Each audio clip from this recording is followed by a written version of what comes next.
Good evening, City Council. My name is Tim Beeman, Assistant Public Works Director, here to discuss the third amendment to Agreement A8491 with Tetra Tech for professional engineering services for the Kamal and Hodson cast iron pipe replacement project.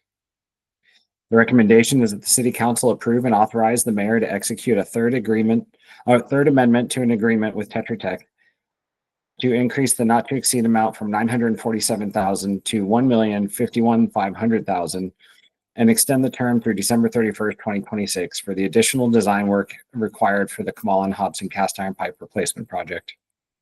A little bit of background. So council's seen this a few times before. On October 4th, 2022 was the approval for the original agreement. September 5th, 2023, we requested and received approval for the first amendment. That was also for additional potholing, additional pavement repairs, and then dividing the project into 3 phases. And so this project, when we got the original engineer's estimate, because of the size of the project, we decided to phase it out in order to break up the cost over time. And then the additional potholing and pavement repairs were one from the state of the existing pavement in the field. And then also from other projects we've done in that area, we've had to do additional potholing so that we're not seeing change orders during the construction process.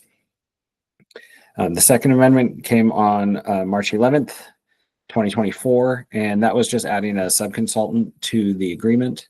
And then finally on July 16th, 2024, City Council approved and accepted a federal grant from the U.S. House Transportation and Infrastructure Committee, and that grant was in the range of $3.8 million.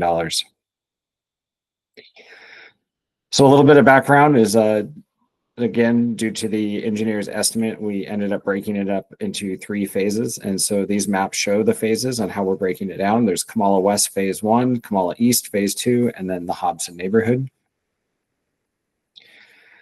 So Tetra Tech submitted the 90% design plans in December 2024, and we held a meeting the following month.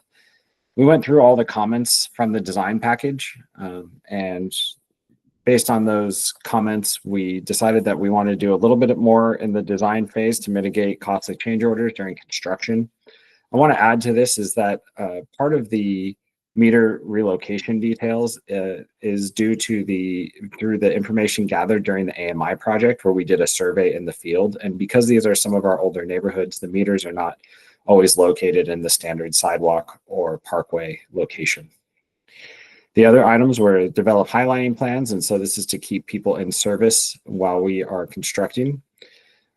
There's the pipeline alignment relocation. And so there was a few that due to separation requirements, we require full relocation. Again, due to the meters and some of the other site conditions, we had additional field visits. And then there is some utility relocation, and that has to do with other utilities, whether city owned or SCE or one of the other providers of gas or power. The grant funding for the construction phase also required completion of the National Environment Policy Act, that's NEPA for short. So CEQA was included in the original design scope, but because of the grant we received, we do have to go through and do the NEPA process. The proposal for this amendment was reviewed by the project manager and myself, the Assistant Director of Public Works.